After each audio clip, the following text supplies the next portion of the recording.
If you're wondering why off-spawn your game has suddenly become super laggy, very glitchy, and where some characters just refuse to load in, just overall being really weird, well, it's because of a recent update. They added a new installation setting called Cosmetic Streaming. If you go over to your desktop right now and you open up the Epic Games launcher, inside of here go over to the library on the left hand side, then select Fortnite where those three horizontal dots are, then click the options menu right here, then under the Fortnite install options, if you scroll down, you'll notice a brand new setting called Disable Cosmetic Streaming, and you'll notice it's actually unchecked by default, and this means that it is enabled currently. And what this does in game is it means you're streaming every single cosmetic texture that's in the lobby as they appear in front of you, which, as you can imagine, can and will increase your network bandwidth / usage, because you're obviously streaming every cosmetic as it does appear in front of you, and on top of that as well, it can actually decrease your performance,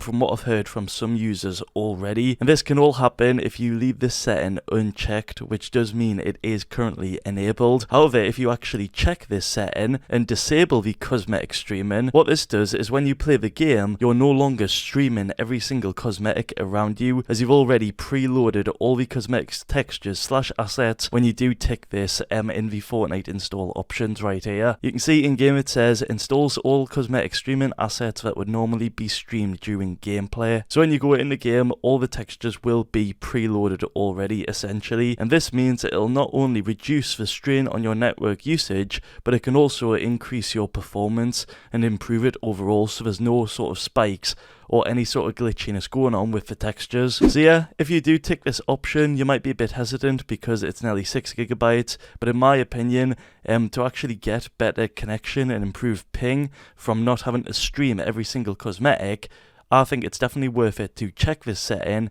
and disable the cosmetic streaming in the game. After you've done that too, don't forget to click apply. Again, it only costs nearly 6 GB, but that's nothing really compared to the benefits you will actually get from it. And remember, this is unchecked by default, so right now literally go into the Fortnite install options and make sure you have checked this. It'll help you out a ton if you've especially got bad internet or you do have any sort of issues when loading into the game with textures and stuff like that, especially cosmetic textures, as that's what the setting is all about. But yeah, also on top of that, I would highly recommend disabling the DirectX 12 shaders if you do not use DirectX 12. I myself don't, I use performance mode, so I'll uncheck this. And then on top of that as well, the high resolution textures, if you want more FPS and more storage on your PC, you can also uncheck this one as well. I think the best config right now is having the core one obviously enabled, that's by default, and then also having disable cosmetic streaming enabled as well. Again, it's an additional size, but I think it's worth it overall. So if the video has helped out, feel free to drop a like on it, drop a sub on the channel, and use my code in the item shop to help me out a ton. Catch us in the next one, and be sure to check out any of these videos on screen right now.